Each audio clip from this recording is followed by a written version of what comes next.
Mes chers compatriotes, chères Congolaises et Congolais, ma chère nation, ba papa, ba maman, bilingue, nous sommes en guerre.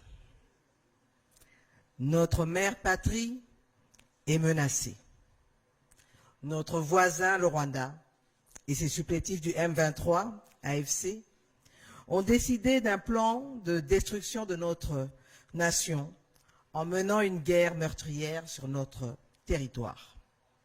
Ce n'est pas la première agression, ni la première guerre que le Rwanda mène sur notre territoire pour ses visions expansionnistes et le pillage systématique de nos ressources naturelles.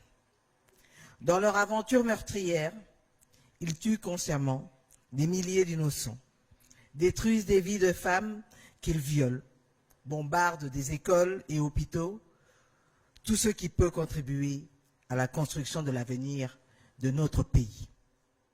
Mes chers compatriotes, cette guerre a trop duré. 30 ans, ça suffit. Aujourd'hui, le Rwanda, avec malheureusement la complicité de certains de nos compatriotes, veut porter atteinte à ce que nous avons construit depuis plusieurs décennies. Un avenir commun, une cohabitation pacifique, un relèvement économique dans le nord et le sud Kivu et à travers toute la République démocratique du Congo. Ils prennent pour compagnons de guerre la haine, la division et la manipulation des faits pour des fins de propagande, pour attiser des tensions au milieu de la population et nourrir leur projet de génocide des Congolais. Mais le peuple congolais est uni. Il est uni par le sort et uni par le choix d'être et d'exister collectivement telle une nation. Oui, nous avons compris le jeu de l'ennemi et nous ne nous laisserons pas aller à cette destruction planifiée de ce qui nous est cher. Aux côtés du président de la République, moi-même et tout le gouvernement, travaillons à remplir notre devoir, donnant des ressources à nos forces armées qui, sur terrain, avec bravoure, luttent jour et nuit et payent du prix de leur vie pour défendre l'intégrité de notre territoire. Et pour cela, nous les saluons. Nous saluons aussi les Wazalendo. Mes chers compatriotes, au-delà du front militaire, cette guerre est menée sur plusieurs autres fronts. On l'a dit, le front diplomatique, judiciaire, économique, médiatique et spirituel.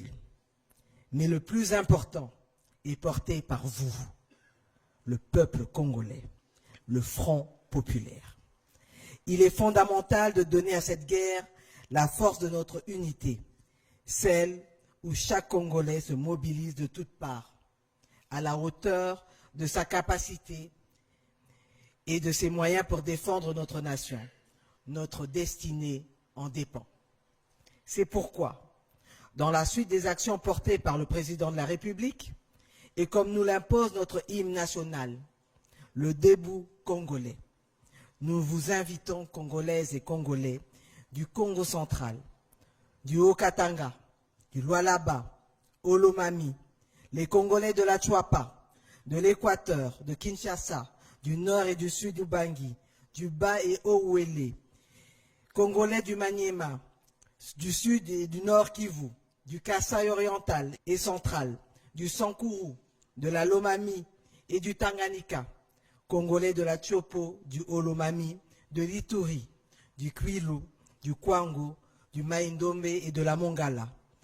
Tous de nous tenir debout avec toute notre volonté pour défendre notre mère patrie, la République démocratique du Congo.